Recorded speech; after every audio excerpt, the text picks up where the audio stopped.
이 시간에는 보건 의료 환경에 대한 이해를 위한 강의를 하도록 하겠습니다. 그러니까 이 보건 의료 체계는 간호사가 전문직으로서의 자신의 역량을 발휘하고 있는 기본적인 활동 무대라고 할 수가 있습니다. 그래서 우리가 능력 있는 간호사가 되기 위해서 간호를 둘러싸고 있는 보건 의료 체계에 대한 폭넓은 이해가 우선이 되어야 하기 때문에, 그러니까 보건의료 체계라고 하는 것은 우리가 일반적인 어떤 다른 산업 분야하고는 이렇게 특수한 그런 관계에 있는 것이어서, 우리가 오늘 이 시간에는 보건의료 환경 중에서도 보건의료 체계에 대한 이해를 이제 해보는 그런 강의 시간을 갖도록 하겠습니다. 먼저 이 보건의료에 대한 사회 경제적 특성이 있습니다. 그러니까 이게 아까 말한 것처럼 보건의료 체제는 같은 산업사회 분야 중에서도 특수한 분야이기 때문에 우리가 이 보건의료의 사회 경제적 특성이 어떻게 다른 건지를 좀 이해를 해야 하는데, 먼저 그 정보에 대한 비대칭에 대한 얘기입니다. 여기 보면 질병의 원인이나 치료 방법, 그리고 의약품 등에 관한 지식과 정보는 매우 전문적인 것입니다. 그러다 보니까 의사나 약사, 간호사 등 의료 인력을 제외하고 소비자는 거의 알지 못하는 경우가 대부분입니다. 우리가 이러한 현상을 정보의 비대칭성 혹은 소비자의 무지라고 이렇게 얘기를 하고 있습니다. 어쨌든 이러한 사회 경제적 특성을 가지고 있고, 그 다음에 면허제도에 대한 법적 독점이라고 하는 그런 특성을 가지고 있습니다. 그러니까 면허제도는 의료시장에서 법적 독점권을 부여하는 장치고, 또한 관련 학과 졸업자만 면허시험에 응시할 수가 있기 때문에 의료 서비스 공급 시장에 대한 진입 장벽을 높이는 원인이 되기도 하고 있습니다. 많은 전문직들이 이렇게 면허제도에 의한 법적 독점을 하고 있습니다. 그리고 수요와 치료의 불확실성, 그러니까 이 보건의료 체계라고 하는 것은 질병 발생이라고 하는 것이 매우 불확실하기 때문에 의료 서비스에 대한 수요 역시 불확실합니다. 그러니까 일반적인 상품에 대한 수요는 소비자의 구매 의지에 의해서 결정이 되지만, 의료에 대한 수요는 질병이 발생을 해야 나타나기 때문에 그 수요를 예측하기 어렵다는 그런 특성을 가지고 있습니다. 그다음에 우량제라고 하는 것은 뭐냐면, 이 우량제라고 하는 것은 인간의 생존에 필수적이고 인간이 인간다운 생활을 하기 위해서 반드시 향유되어야 하는 재화를 의미를 하는데, 의식주와 기초교육이 대표적인 얘기입니다. 그러니까 의료 서비스 역시 인간의 생존에 필수적인 재화고, 이 때문에 헌법에서도 건강권을 기본권으로 규정을 하고 있습니다. 그러니까 우량제는 소득 수준, 그다음에 사회적 지위, 지역, 사회 계층을 막론하고 모든 국민에게 기본적으로 제공되어야 되는 재화이기 때문에 국가가 담당하지 않으면 안 되는 것입니다. 그러니까 우량제의 공급을 시장에만 맡겨두면 구매 능력이 없는 계층은 소외되고 인간다운 생활이 불가능하기 때문에 사회 정의 또는 형평성, 이런 거의 실현을 위해서는 이 국가가 적극적으로 개입을 할 수밖에 없는 그런 상황인 것입니다. 그 다음에 이 보건의료 체제의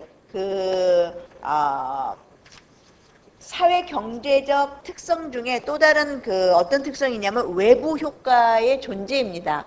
즉 외부 효과라고 하는 것은 한 사람의 행위가 다른 사람에게 일방적으로 이익을 주거나 손해를 끼치는 행동을 우리가 외부 행위의 존재라고 하는데, 보건의료 분야에서 외부 효과가 나타나는 사례는 흔한 것은 아닙니다. 그렇지만 일단 발생하면 크게 영향을 미치는 가장 대표적인 것이 전염병입니다.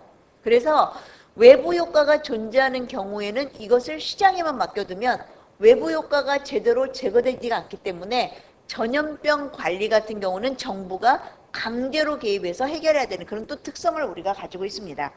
그리고 소비적 요소와 투자적 요소가 혼재되어 있다라고 하는 그런 또 사회 경제적 특성을 가지고 있는데, 소비자는 의료 서비스를 구입하고 진료비를 지불을 합니다. 그러니까 이 금액만큼 다른 재화의 소비에 지출할 소득이 감소가 되는 거고 저축할 여력이 줄어들게 되기 때문에 의료 서비스에 대한 지출은 소비자의 소비로 분류가 됩니다. 그러니까 환자가 건강을 회복하는 데 지출하는 비용은 또 다른 표현으로 하면 미래를 위한 투자라는 개념도 가능을 하기 때문에 근로자가 건강하면 생산성이 증가하고 산업 발전에 긍정적으로 기여가 되기 때문에 건강에 대한 지출은 또 다른 말로 하면 소비도 될 수 있지만 투자라고 하는 그런 논리도 이루어지고 있는 것입니다.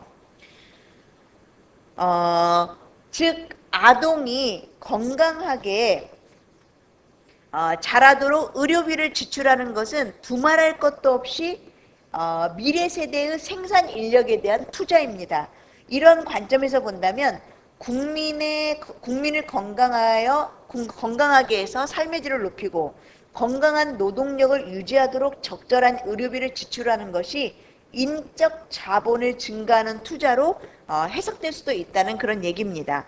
그러니까 이상과 같이 우리가 살펴본 것과 같이 보건의료 체계라고 하는 것은 일반 산업 분야와는 굉장히 특수하게 다른 이런 사회 경제적 특성을 가지고 있다라고 하는 것을 우리가 이제 이해를 해야 하도록 하겠습니다. 그다음에 두 번째로 보건의료 체계에서의 의료 시장의 구조와 정책적인 측면을 살펴보면 먼저 독과점 시장이라는 것입니다. 일반적으로 시장은 상품을 판매하는 기업의 수라든지 판매하는 상품의 동질성, 그리고 자원의 완전한 이동, 또 완전한 정보의 공유라고 하는 네 가지 조건이 충족되는지 이거의 여부에 따라서 완전 경쟁 시장이냐 아니면 과점 시장이냐 아니면 독점 시장이냐 이런 식으로 분류가 됩니다.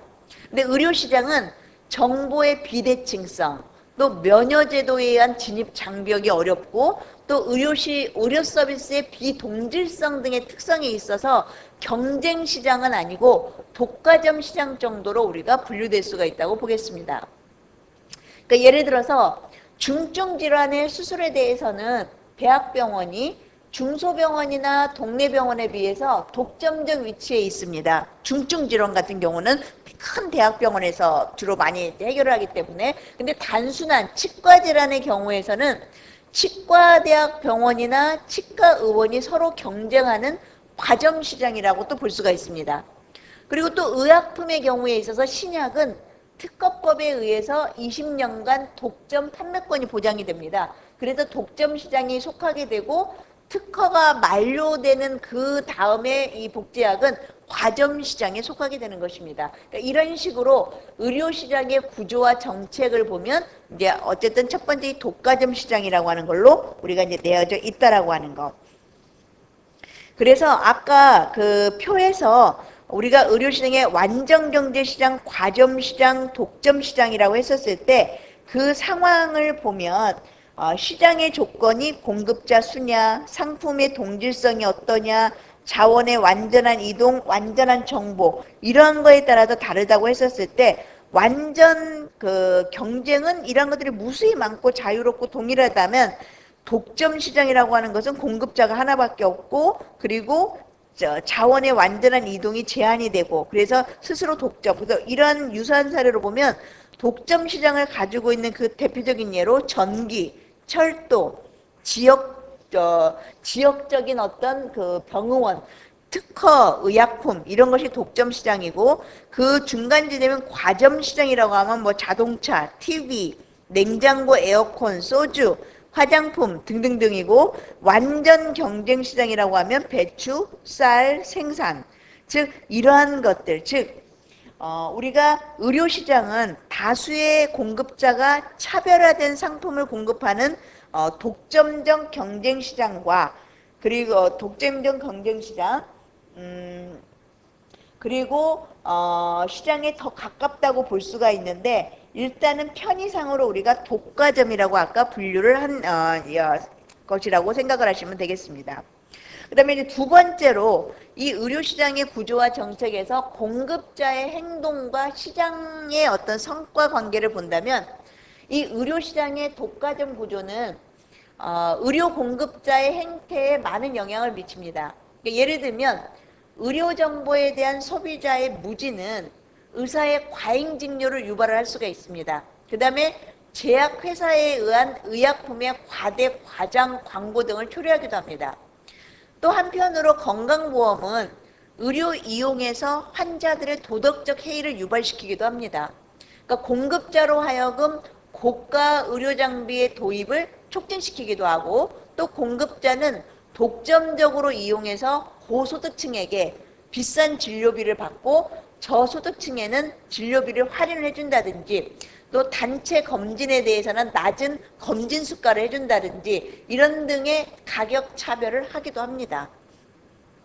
이게 의료시장만이 가지고 있는 어떤 구조와 정책적인 그런 상황 형태 때문입니다. 그러니까 공급자의 형태는 다음 단계로 의료시장에서 자원 배분의 효율성이나 형평성 또는 의료기술의 발달에 직접적인 영향을 미치기도 합니다. 그러니까 경험적으로 볼 때 시장이 독과점적 구조로 되면 시장의 성과는 저하되는 것으로 알려져 있습니다. 따라서 의료시장의 효율성과 형평성을 제고를 해서 의료기술의 발달을 촉진하기 위해서는 시장 구조를 경쟁적으로 만들어주고 의료시장에서 바람직하지 못한 형태를 규제하는 정책이 필요합니다. 그러니까 의료 부문에 대한 국가 개입의 근거가 바로 여기에서 찾을 수가 있습니다.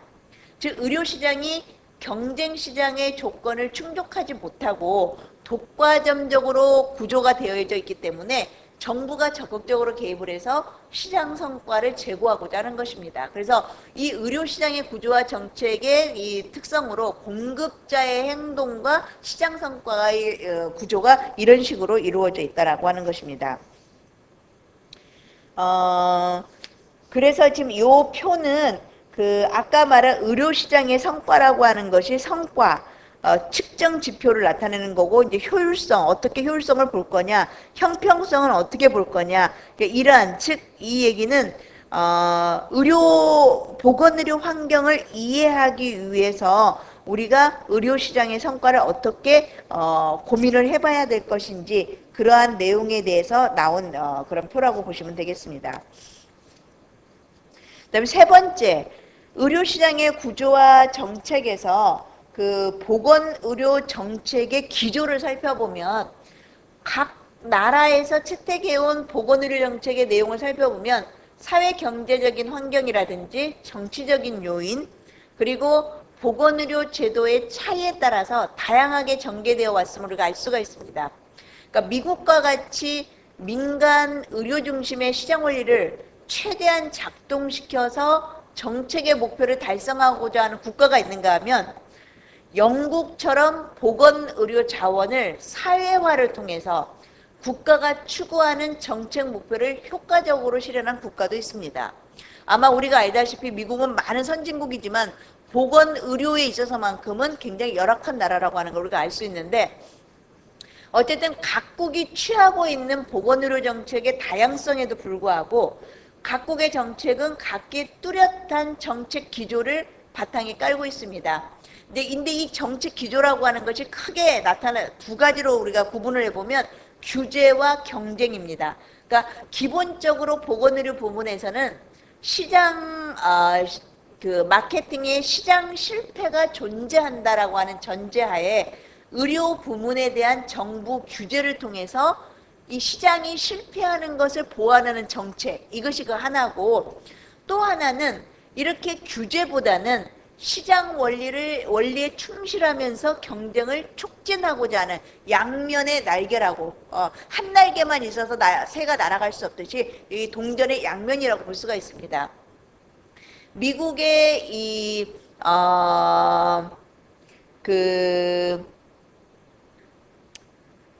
HMO라고 하는 이곳에서는 경쟁 정책의 산물이고, 독일의 의료보험 조합 선택권도 조합 간의 경쟁을 유도함으로써 비용 절감을 도모하는 경쟁 정책의 하나라고 보고 있는데, 영국에서의 경우에 고가 장비에 대한 엄격한 도입 제한이나 의약품의 이윤 규제 또는 스웨덴의 완전 의약 분업 등은 규제 정책의 대표적인 예입니다. 여기 그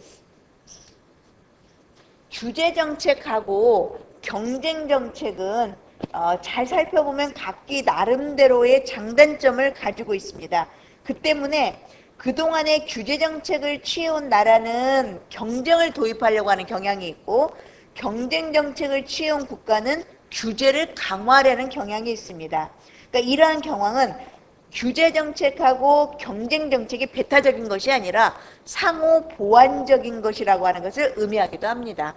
그러니까 지금까지 그 우리가 보건의료 환경에서 보건의료 체계를 살펴봄에 있어서 그 의료시장의 구조와 정책에서 우리 의료시장의 구조와 정책은 독과점 시장의 체제를 가지고 있고, 공급자의 행동과 시장 성과의 관계와 보건의료 정책에서의 나라마다의 기조에 대해서 간략하게 살펴보았습니다. 다음은 보건의료체제의 유형에 대해서 살펴보도록 하겠습니다. 보건의료 부문에 대한 국가 개입의 근거는 보건의료 서비스 시장의 독과점적 구조로 인해서 발생하는 의료 자원 배분의 효율성이라든지 이 형평성의 저하를 개선하고 헌법에 규정된 국민의 기본권으로서의 건강권을 보장하기 위한 것입니다. 그러니까 보건 외교 부문에서 국가 개입의 형태는 시장 구조에 대한 규제나 소비자에게 의료 정보를 제공하는 거나 보건의료 서비스의 직접 공급이나 재원을 조달하는 것, 그다음에 건강보험제도 운영 등 다양한 종류가 있습니다. 이 중에서 재원 조달이나 진료비 지불제도, 그다음에 의료 서비스의 제공 형태는 이 보건의료 체계를 구성하는 핵심적인 요소가 되겠습니다. 그래서 일반적으로 보건의료 체계는 그 의료비를 조달하는 방법, 공급자에 대해서 의료비를 지불하는 방법, 그리고 의료 서비스를 그 공급하는 주체를 기준으로 분류를 할 수가 있는데, 가장 단순한 분류가 공공 통합 모형이나 공공 계약 모형이나 민간 의료 모형, 이렇게 세 가지로 볼 수가 있습니다. 여기에서 이 표를 살펴보시면 보건 의료 체계의 유형이 있는데, 공공 통합 모형, 공공 계약 모형, 그리고 그 민간 의료 모형이 여기 표 때문에 안 보이겠지만 민간 의료 모형이 있습니다. 그래서 나라마다 가지고 있는 공공 의료 모형이나 그 다음에 공공 계약 모형, 그 다음에 미국의 경우에 있어서는 민간 의료 모형에 속한다고 우리가 볼 수가 있겠습니다. 우리나라의 경우는 공공 계약 모형 에 속한 그 유형에 속한다라고 우리가 보건의료 체계 유형을 구분을 할 수가 있겠습니다. 이 영국의 보건경제학자인 컬러라고 하는 그 학자가 보건의료정책 이념에 따라서 보건의료 체제를 X체계 또는 Y체계로 분류를 했습니다. 그러니까 X체계라고 하는 건 뭐냐면, 이 보건의료 서비스도 다른 상품과 마찬가지로 시장 원리에 따라서 배분되어야 한다. 그런 배분되어야 한다는 정책 이념에 근거한 것이 X체계고, Y체계라고 하는 것은 아니다. 이거는 건강권을 기본으로 하는 것이다. 이렇게 인식하는 것이 Y체계라고 할 수가 있는데, 이 컬러의 분류에 의하면 X체계는 건강보장제도가 민간보험과 공공보험으로 이원화돼서 공공보험은 소외계층에 대한 의료비 보장을 담당하는 것, 이것이 미국의 예로 보면 메디케어와 메디케이드입니다. 이거가 대표적인 체계고, 그런데 이 X체계의 문제점으로는 환자의 부담금이 높기 때문에 빈곤층이 의료 이용을 제대로 하지 못하고, 또는 과잉 진료나 고가 의료 장비의 사용 증가로 의료비가 이렇게 상등 올라가는 점을 들 수가 있습니다. 특히 경제적 장벽으로 필수적인 의료 서비스 이용을 못하기 때문에 건강 불평등이 발생을 하게 됩니다. 이에 비해서 Y체계는 모든 국민에게 의료 이용과 기회의 평등이 보장되어서 보건의료 서비스에 대한 보편적 접근이 가능하기 때문에 X체계보다 효율적으로 국민 건강을 개선하는 것으로 평가가 되고 있습니다.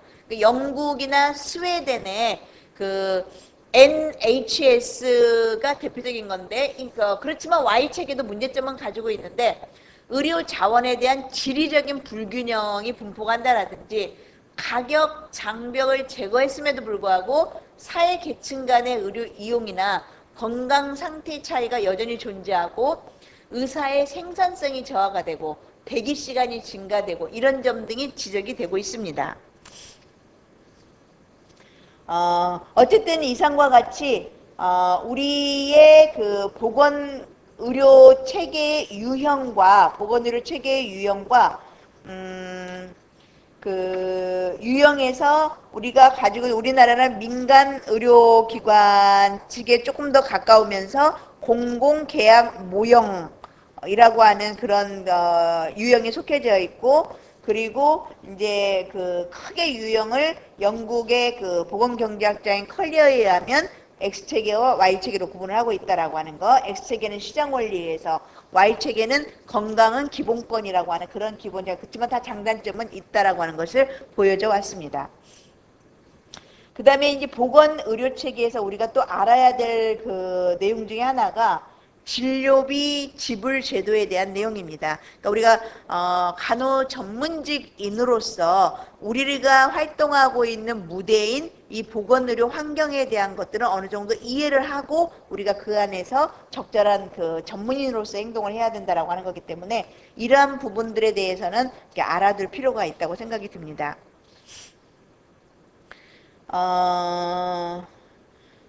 이 진료비 지불제도라고 하는 것은 공급자의 행태에 직접적인 영향을 미치는 거고, 또 보건의료 체계의 성과를 최종적으로 결정을 할 뿐만 아니라 건강보험의 재정 안정에 미치는 영향이 크기 때문에 각국의 건강보험 제도는 지불제도 개혁에 크게 의존을 하고 있습니다. 먼저 공급자 즉 의료인에 대한 보상 방법을 보면, 공급자의 진료에 대한 보상으로서 진료비를 지불하는 방법에는 여러 가지가 있는데 크게 행위당 수가제, 그 다음에 인두제, 봉급제, 포괄수가제, 이렇게 크게 4가지 용어로 분류가 됩니다. 행위당 수가제는 개개의 의료 행위에 대해서 각각 가격이 설정되어서 지불되는 방식이고, 인두제라고 하는 것은 특정 의사에게 등록된 사람별로 연당 그 등록자 1인당의 일정액을 지급하는 방식이고요. 그 다음에 봉급제라고 하는 것은 의료인에게 매월 고정급을 지불을 하는 거고, 포괄수가제 또는 건수불제라고 하는데, 이거는 특정 환자에게 필요한 모든 진료를 제공한 대가로 진료 건당 미리 책정된 일정액의 진료비를 지불을 하는 방법입니다. 포괄수가제의 한 형태로 우리가 진단군, DRG라고 하는 에 따른 수가제가 있습니다. 이 행위당 수가제는 의료의 질이 개선이 되고 생산성이 높아지는 장점이 있는 반면에, 지금 우리가 현재 제일 많이 하고 있는 게 행위당 수가제인데, 과잉 진료, 그 다음에 비용 인상, 불필요한 진료를 유발하는 단점도 있습니다.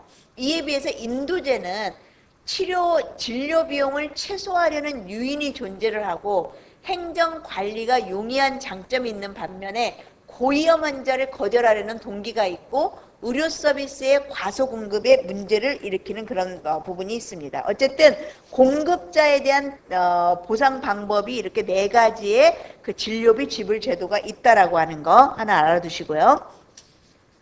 그 다음에 의료기관, 아까는 의료인, 즉 공급자에 대한 보상 방법이라면 이번에는 의료기관에 대한 보상 방법을 얘기를 하겠는데, 의료기관에 대한 보상 방법은 선불제와 그리고 후불제로 구분이 됩니다. 그러니까 선불제는 진료비의 크기가 진료 시점 이전에 미리 결정되는 방식인데, 실제 진료비 지불은 진료 이후에도 가능합니다. 그러니까 선불제의 대표적인 유형으로는 연간 지불할 진료비 총액을 사전에 미리 계약에 의해서 결정하거나 국가 예산으로 확정하는 방식인 총액계약제 또는 총액예산제, 그래서 포괄수가제, 즉 입원 일당 고정된 금액을 지불하는 일당제, 이런 것들이 선불제의 대표적인 사례고요. 후불제라고 하는 것은 진료비의 크기와 지불이 모두 진료 행위가 종료된 이후에 결정되는 제도로서 행위당 수가제가 대표되는 것입니다. 우리나라는 현재 행위당 수가제를 기본으로 하고 있고 다만 7개 입원 질환에 대해서는 포괄수가제를 실시를 하고 있고 요양병원에 대해서는 일당 정액제를 적용을 하고 있는 그런 상황에 있습니다. 즉 의료기관에 대한 보상 방법에 대해서 간략하게 살펴보았습니다. 지금부터 살펴볼 것은 이제 의료 공급 체계에 대한 내용을 살펴보려고 하는데 우리의 의료 자원에 대한 얘기를 보면 한국의 의료 산업은 세계적으로 보기 드물게 민간 의료기관이 다수를 차지하고 있는 특성을 지니고 있습니다. 그러니까 미국이나 일본 등 일부 국가를 제외한 대부분의 나라에서는 공공병원이 다수를 차지하고 있는데 이것이 2차 대전 후에 선진국에서 복지국가 체제의 발전에 따라서 국가가 의료산업의 주요 부분을 떠맡았기 때문입니다. 그러니까 영국, 프랑스의 경우는 80에서 90%가 공공병원이고 호주는 60%, 미국과 독일은 35%, 일본은 20%가 공공병원인데 반면 한국은 공공병원은 10%, 그리고 90%가 민간 병원이 차지를 하고 있습니다. 그러니까 의료의 자원이 우리나라의 경우는 민간 의료기관이 다수를 차지하고 있는 그런 형태를 취하고 있다라고 하는 거 알아두시고요. 그다음에 이런 의료 자원과 국제 비교를 살펴보면 의료 자원의 국제 비교를 통해서 한국의 위치를 살펴보면 인구당 병상수나 급성기 병상수가 OECD 국가 평균에 비해서 많은 것으로 나타났고 그다음에 인구당 의사수나 활동 의사수는 OECD 국가의 평균에 비해서 아직 상당히 부족한 것으로 보고 있고 인구당 활동 간호사 수 역시 OECD 국가의 평균보다 적은 것으로 나타났습니다. 그러니까 인구당 우리가 CT나 MRI 대수는 OECD 평균보다 많고 또 더 빠르게 증가하고 있습니다. 그러니까 이러한 현상은 행위당 수가제라든지 민간병원 중심의 의료 전달 체계를 가지고 있다는 것과 밀접한 연관성을 가지고 있기 때문에 우리가 많은 고민을 해봐야 되는 시점이라고 생각을 합니다.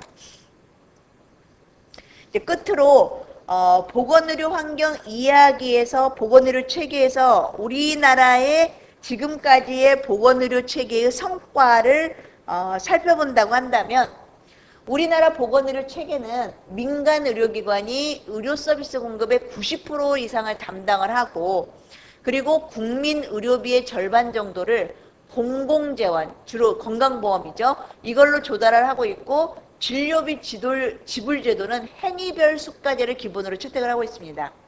따라서 이 보건의료 체계의 유형으로는 민간 의료 모형에 가까운 형태라고 볼 수 있고 이에 따른 의료의 상업화가 문제점으로 지적되고 있습니다. 지금 여기 나와 있던 얘기는 아까 앞에서 우리가 살펴봤던 내용의 요약이라고 생각을 하시면 되겠습니다.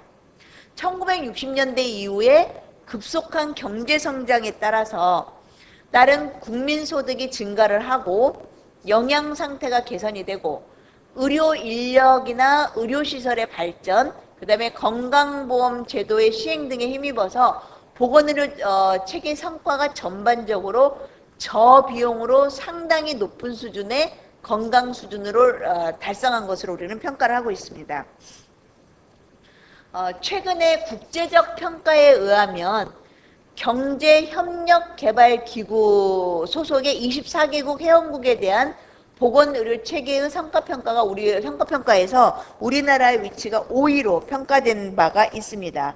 그러니까 나름 어쨌든 우리나라 지금까지 온 보건의료 체제가 여러 가지의 문제점도 있고 개선해야 될 점도 있겠지만 이 나름 안에서 그래도 적은 어떤 그 저비용으로 상당히 높은 수준의 그 건강 수준을 달성한 거라고 보는 데에서는 우리가 이제 크게 이유를 제기할 것은 없다라고 합니다.